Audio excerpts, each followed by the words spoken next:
All right, this is part three of my surface area of triangular prisms. I guess I should have started with this with part one, but I really wanted to hammer home um, what it is that we're doing here. So it's really important to label.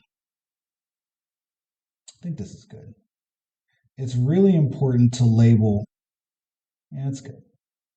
Our shapes here when we're doing this. So we have perimeter, we have height of triangle, we have height of prism, and we have big B.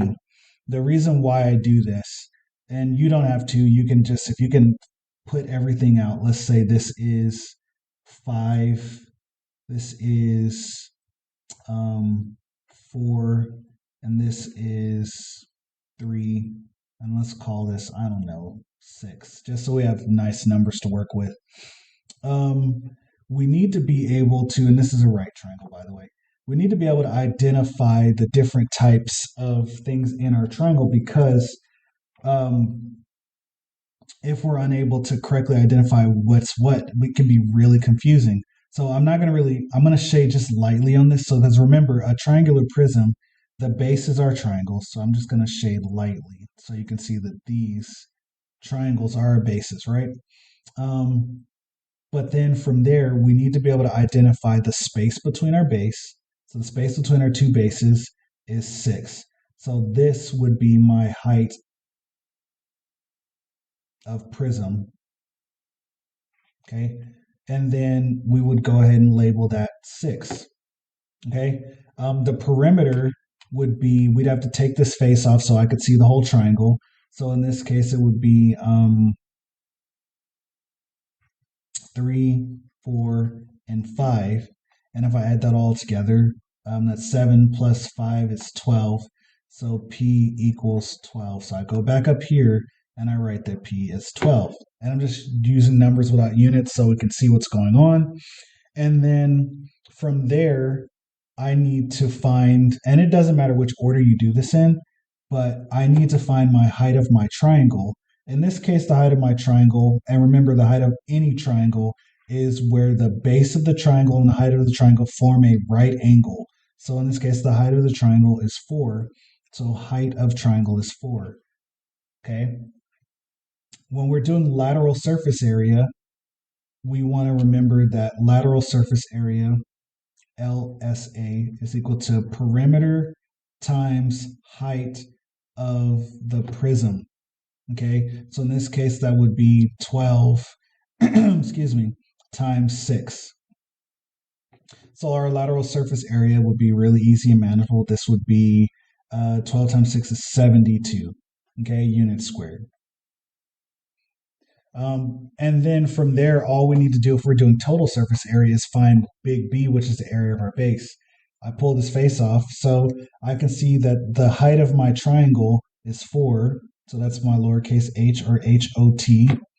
And the base of my triangle, my lowercase b, is 3. So now that I know what those are, I can say the area of my base, big B, is equal to 1 half times 3 times 4, and then that gives me my big B or my area base. So this is 12. 3 times 4 is 12. So that's 1 half times 12, which would be equal to 6. So big B equals 6. Okay? So now that I have that, I plug everything in. So remember, total surface area is going to be PH plus 2B. Okay? So with that, I have all the numbers that I need, and this is what makes it easy. Once I have all these numbers, remember I need P times HOP plus 2 times B. Well, I already have P, H. I have my lateral surface area already. I will label this as my lateral, SA. So lateral surface area plus 2B.